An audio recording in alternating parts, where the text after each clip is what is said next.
Hi, everybody. Coach Cliff here. I wanted to share with you a PowerPoint presentation that I put together getting ready for the marathon, half marathon, 5K racing season. I don't know where you're listening to this, but I'm in Texas and it's hot down here.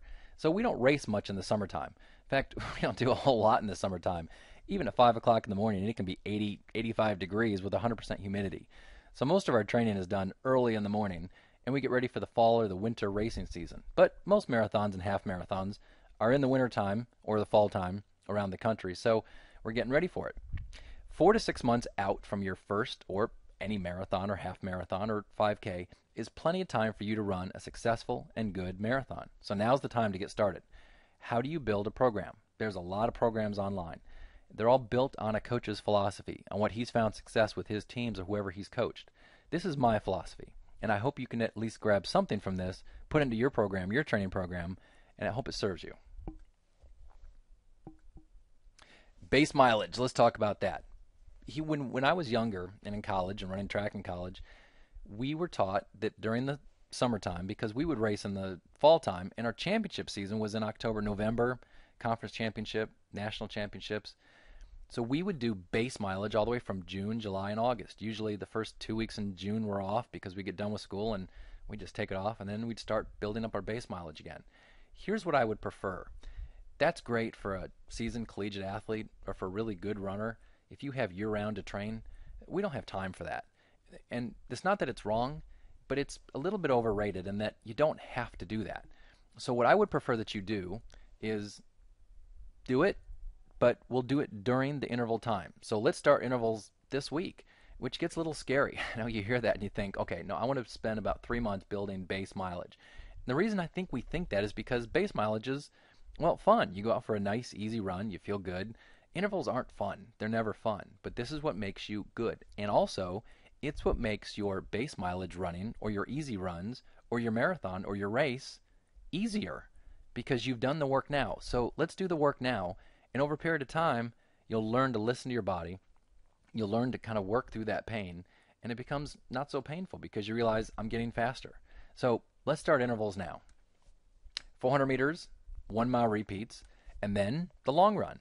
Notice I call a long run a hard run because anytime we do a workout that it takes a long time to recover from, which a long run does because there's a lot of trauma in your body, we treat it like a hard run. So 3 hard runs a week. How fast do we go? Well, we go as fast as we need to.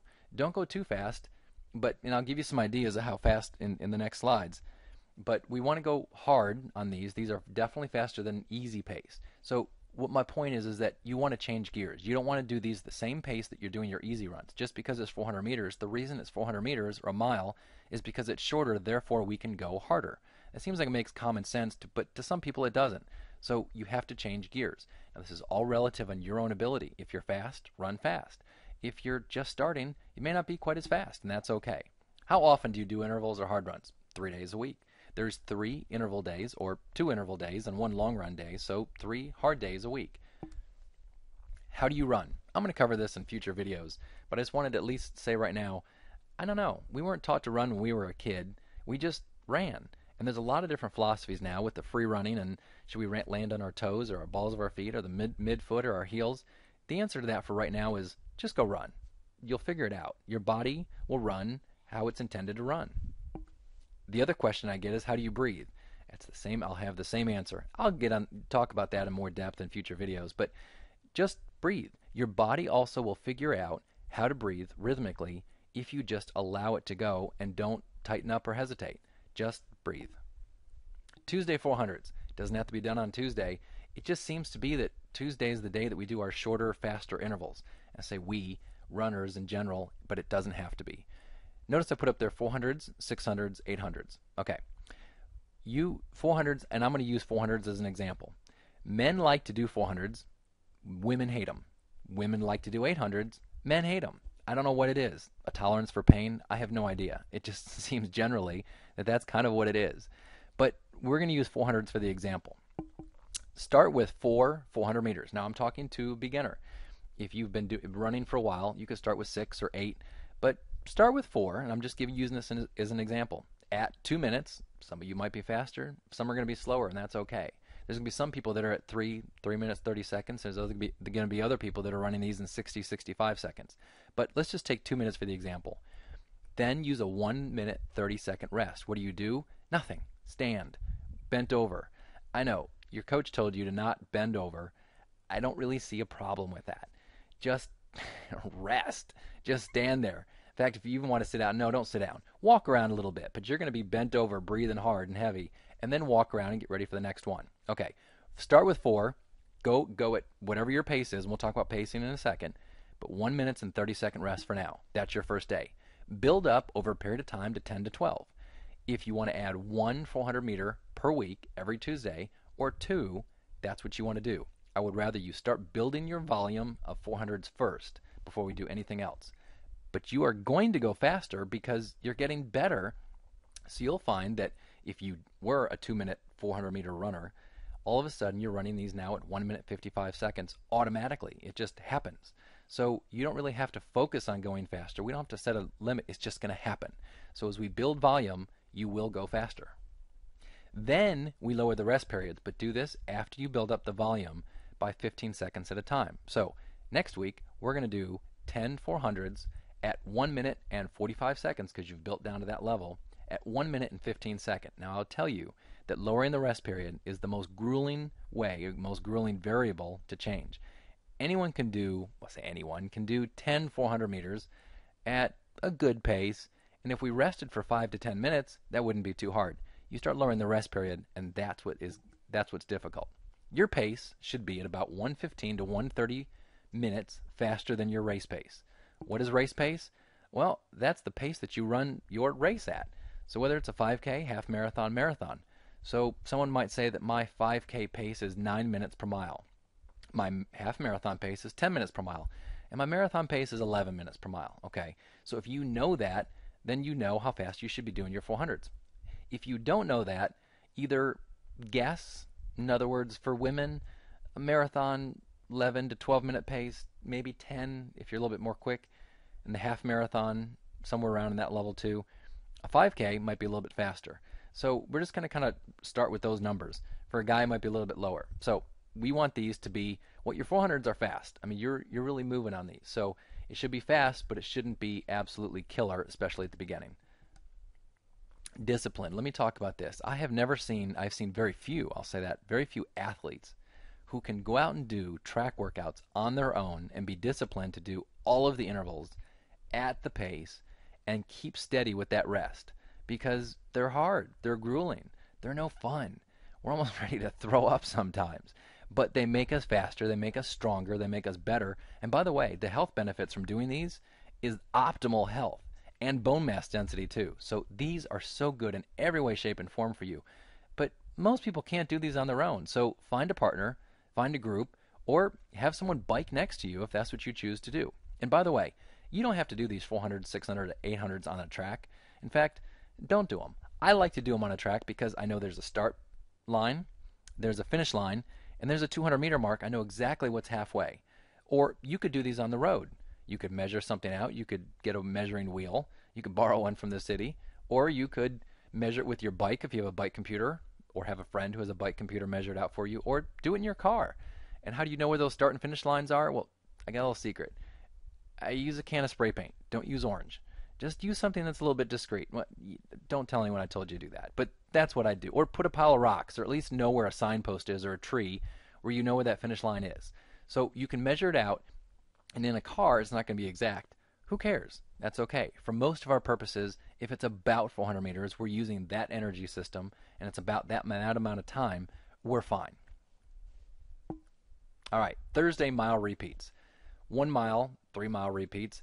There's a big difference in those, I know, but I'm trying to make a point that this is kind of that medium distance hard run, and I like the 1 mile. There's something about it, I guess, because I was a miler in college. I liked running the 1 mile. The 1 mile should be run, start with 2 of them, and then we'll build up over a period of time, but 2 1 mile repeats at 8 minutes per mile with a 3-minute rest or jog. Now, 3 minutes with this one, since it's a longer rest period, you can stand there for a minute, and then you've got 2 minutes you can start walking a little bit or jogging and start that next mile as you feel more rested. We want a longer rest period, and we're never going to change this rest period because, well, frankly, the mile is a hard run, and we want to save as much as we can to do as high a quality as we can. We're not going to try to dip into that energy system like we are with the 400s. They are serving the purpose of running when you're tired. The mile repeats are not. This is more learning your pacing and to run well or run erect with good posture when you're tired. So 8 minutes per mile, that's assuming that you're I'm going to mess this up. The point is that you want to do this about 2 minutes. Let me just jump down and see if I have that. Yeah, 1 minute faster than race pace. Okay, so if your race pace is 10 minutes per mile, do them at 9 minutes. If your race pace is at 9, then do it at 8 minutes per mile. And then if you feel like you can go faster, go faster. But here's the point with this, is that stay within these rules, because the thing is, if you go out and you go hard all the time and you are one of those people that can really, really push, what's going to happen is that you're not going to recover and you're going to keep going down and down, and that's where injuries start to happen. So be careful.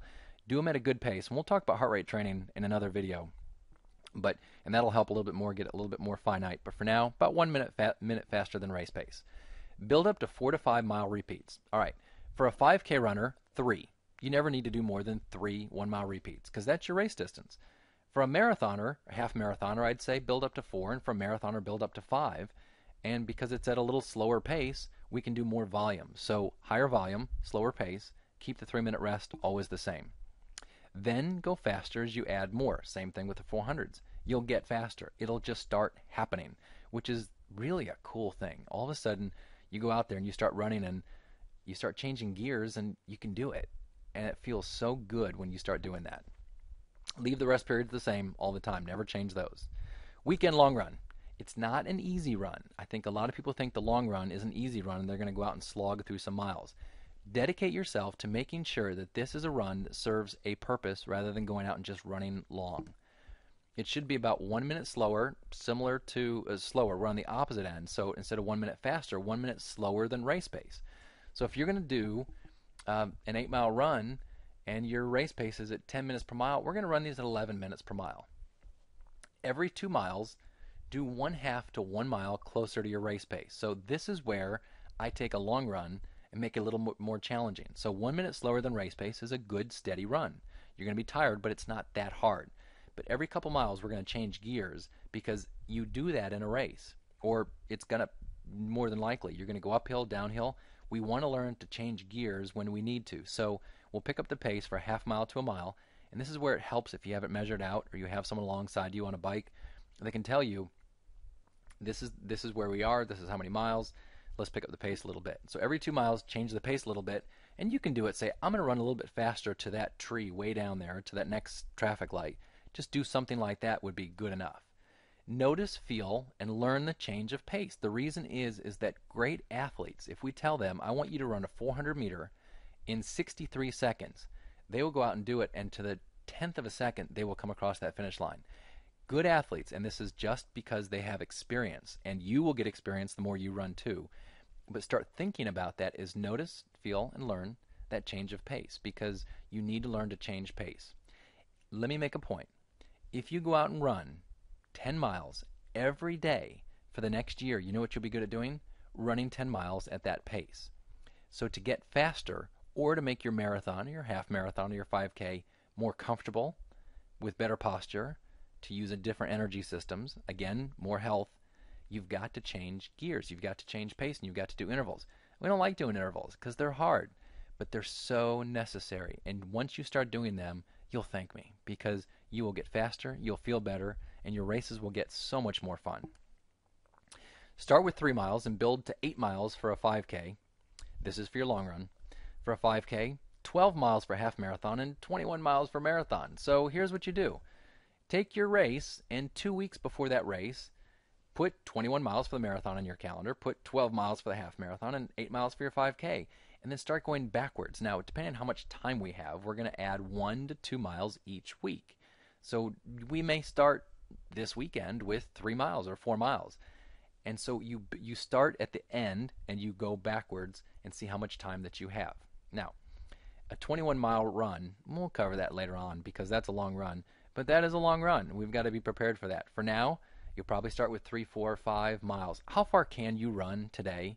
Can you go out and run 7 miles? Then that should be your long run. So go do 7 miles today. If you can run 2 miles, then that's your long run today. Start where you are, and then we'll build.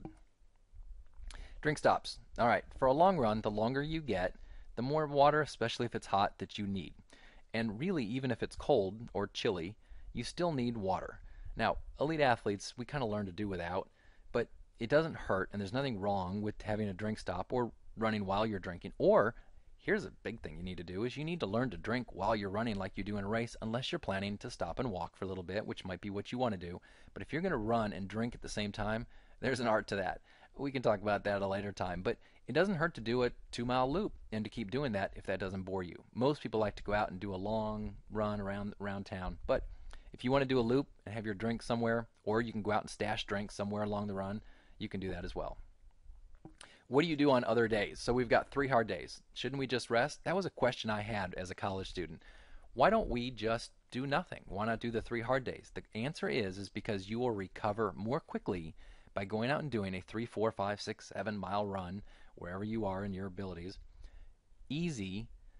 You will recover more quickly with that, and you will also increase mitochondria, capillarization, other properties of the human body that we won't necessarily do in the interval. So this is part of the base training that we need to do, is you need some of those easy runs. They do serve a purpose. How far? Well, 3 to 7 miles. I think as a college athlete, we would run 7 miles, probably on our easy days. A beginner can start with 2 or 3 miles. So keep it easy, something that you can recover through. In other words, we want it to be long enough so that it does something, it stimulates our body, but yet it's not hard and it doesn't crush us, and that we're able to recover so tomorrow's hard workout, we're ready to go for it. How fast? Well, I like to use these words because it's different for everybody. Up-tempo or brisk, does that mean something? But then people will always say talking pace, and that's fine too. But talking pace is great for an easy run. Any of those words or whatever helps you learn that, but you need to be able to recover through it. Now in the beginning, it's a little bit harder to recover through because pretty much anything's going to put you under for a few days at a time. But run at a recovery pace. You'll learn what that means for you. If you're tired tomorrow because of that run, it was too fast, it was too long, or too fast. Why do intervals at all? I mentioned that because you don't want to be a person that can go out and do 10 miles real slowly. Now, for most Americans, I guess if they could run 10 miles at any pace, that would be good. But for you, we want to race. So do intervals. They serve a purpose and they're good. What about strength training? We'll cover that later on. Strength training is great and it's really, really important. And I think it's really important because I know a lot of runners, especially when we hit, mid-30s, 40, which I'm 43, so I'm there. Especially a lot of women, especially if you've had children, and you drink a lot of coffee. Well, intervals or running by itself, you can have really low bone mass density, even if you're a runner. I know it's shocking. You're fit, you're healthy, you're thinking I'm doing this for my bone mass density and for my health. But a lot of times, because you drank coffee, because you had kids, our bone mass density can be low. So get that checked on a regular basis. And if it's lower, well, strength training is what really serves a purpose for that. So that's something we generally do in the off season. Don't worry so much about that now. We would do that in the off season. Well, I guess we kind of are in the off season, but that's something that you do, and we do some basic lifts like squats and deadlifts and some ab work and some things like that. But we keep it simple. What's more important? Well, what's more important to you, the strength training or the running? So running is because I think that's who I'm talking to, is runners. So do running first, and then strength training, we'll leave that to second. All right, what about cross training? What about biking? Well, if you want to bike or if you think that that's good, then you're training for a triathlon. Well, there's nothing wrong with that. There's nothing wrong with going for a bike ride on your off day, but you still need to run on those off days. Now, if you're just starting, maybe you don't want to run. Maybe it'd be better to get on a bike in the beginning. So a whole lot of answers there to a whole lot of questions, but the answer is biking will not make you a better runner. Remember when Lance Armstrong ran the New York City Marathon? I would have beaten Lance at my peak when I was a good runner. Do you think I would have beaten Lance in the mountains on a bike? My gosh, no. So Lance was a great biker, but not a great runner. He was a trained cyclist, and that's what he trained for. Being a good cyclist does not make you a good runner. You have to do both. So cycling doesn't make you a good runner. Well, what does that do for my heart? Sure, it makes you more fit, and you probably could improve your running by starting biking. But if you want to run, run. If you want to bike, bike. If you want to cross-train to reduce the risk of injury, not a bad idea. but don't think that that's going to make you a better runner, because it won't. All right, I hope that this helped. I hope that this gave you some information that you can use, you can take out to the roads, take out to the track, and start training for your fall marathons. If you need help, go to collegestationrunning.com. I'm just launching that right now. You were the first to hear this, and we are starting a new club. So go to collegestationrunning.com, watch the video. I hope it's okay. I feel kind of dorky with it, but it was what I put up there. And I hope this club turns into something great. What I want with this club is I want 1,000 runners out at Wolf Pen every Saturday morning, because it's free. There are some paid parts to it, but there is a free portion of it that you can show up on Saturday morning. We can all run together, and I'm going to be there to coach you. So go to collegestationrunning.com, sign up, because I'm excited about this. I'm going to help you get ready for your fall marathons, half marathons, 5K, whether it's your first or you want to run faster. I was a college coach, and I want to help you. So join us, collegestationrunning.com. Go there. I hope all this information helped you. If you don't join us, use it. Let me know how your racing goes. Thanks for watching.